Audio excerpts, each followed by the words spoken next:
ആറ്റുകാലമ്മയ്ക്ക് പൊങ്കാലയർപ്പിച്ച് ഭക്തർ മടങ്ങുന്നതിനിടെ തന്നെ നഗരത്തിൽ ശുചീകരണ പ്രവർത്തനവും തുടരുകയാണ്. പൊങ്കാല അടുപ്പ് തയ്യാറാക്കാൻ ഉപയോഗിച്ച ഇഷ്ടികകൾ മുൻ വർഷങ്ങളിലെ പോലെ തന്നെ കോർപ്പറേഷൻ ഇപ്പോൾ ശേഖരിക്കുന്നുണ്ട്. ഇഷ്ടികകൾ വീട് നിർമ്മാണത്തിന് ഉപയോഗിക്കും. തിരുവനന്തപുരത്ത് നിന്നും എസ് വിനേഷ് കുമാർ തയ്യാറാക്കിയ റിപ്പോർട്ട് കാണാം. ആറ്റുകാലമ്മയ്ക്ക് പൊങ്കാലയർപ്പിച്ചുകൊണ്ട് ഭക്തർ മടങ്ങുന്നത് നമുക്ക് കാണാൻ കഴിയും. ഭക്തർ പോകുന്നതിനൊപ്പം തന്നെ ശുചീകരണ പ്രവർത്തനങ്ങളും ഇവിടെ വളരെ ദ്രുതഗതിയിൽ തന്നെയാണ് നടക്കുന്നത്.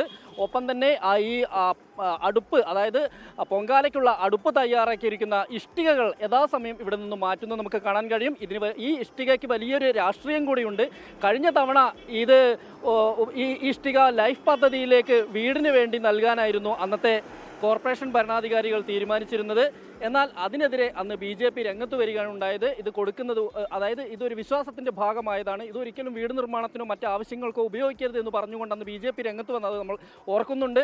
എന്നാൽ ഇത്തവണ ഇത് വലിയൊരു ബാധ്യതയായി മാറും എന്ന് മനസ്സിലാക്കി അതേ നിലപാടിലേക്ക് തന്നെ തിരുവനന്തപുരം നഗരസഭ ഭരിക്കുന്ന BJP ആണെന്ന് നമുക്കറിയാം. അവരും അതേ നിലപാടിലേക്ക് എത്തുന്നു. അതായത് ഇവിടെ നിന്ന് ലഭിക്കുന്ന ഇഷ്ടിക വീടില്ലാത്ത ആളുകൾക്ക് വീട് നിർമ്മിക്കുന്നതിന്, ലൈഫിൽ വീട് നിർമ്മിക്കുന്നതിന് നൽകാൻ തന്നെയാണ് ഇപ്പോൾ ഈ നഗരസഭയും, അതായത് തിരുവനന്തപുരം നഗരസഭ തീരുമാനിച്ചിട്ടുള്ളത്. അതിൻ്റെ ഒരു പ്രവൃത്തിയും ഇപ്പോൾ നടന്നുകൊണ്ടിരിക്കുന്നുണ്ട്.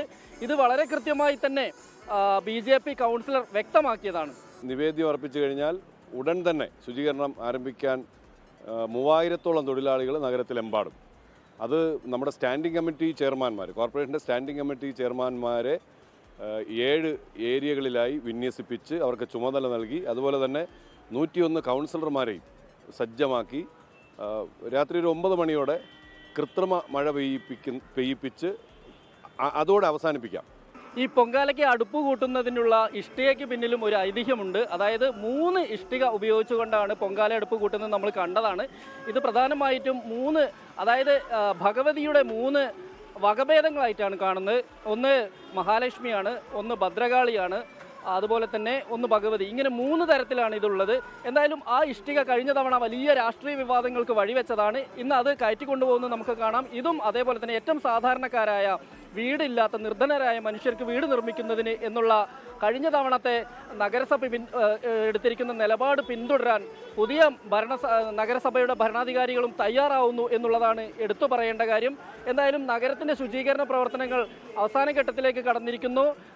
ഇനി വൈകുന്നേരത്തോടു കൂടി, രാത്രി വൈകിയാണെങ്കിൽ പോലും ഇവിടെ കൃത്യമായ ഒരു കൃത്രിമ മഴ പെയ്യിപ്പിക്കുന്നത് ഉൾപ്പെടെയുള്ള നടപടിയിലേക്ക് എന്തായാലും നഗരസഭ പോവും എന്ന് തന്നെയാണ് അറിയാൻ കഴിയുന്നത്. ക്യാമറാമാൻ സജീവിനൊപ്പം എസ് വിനേഷ് കുമാർ, 24 തിരുവനന്തപുരം. ലോകത്തെവിടെയായാലും ഏത് സമയത്തും 24 വാർത്തകളും ഓഗ്മെന്റഡ് റിയാലിറ്റി പാക്കേജുകളും എക്സ്പ്ലെയിനറുകളും വിശദമായി കാണാൻ ഞങ്ങളുടെ YouTube ചാനൽ നിങ്ങൾക്ക് സബ്സ്ക്രൈബ് ചെയ്യാം.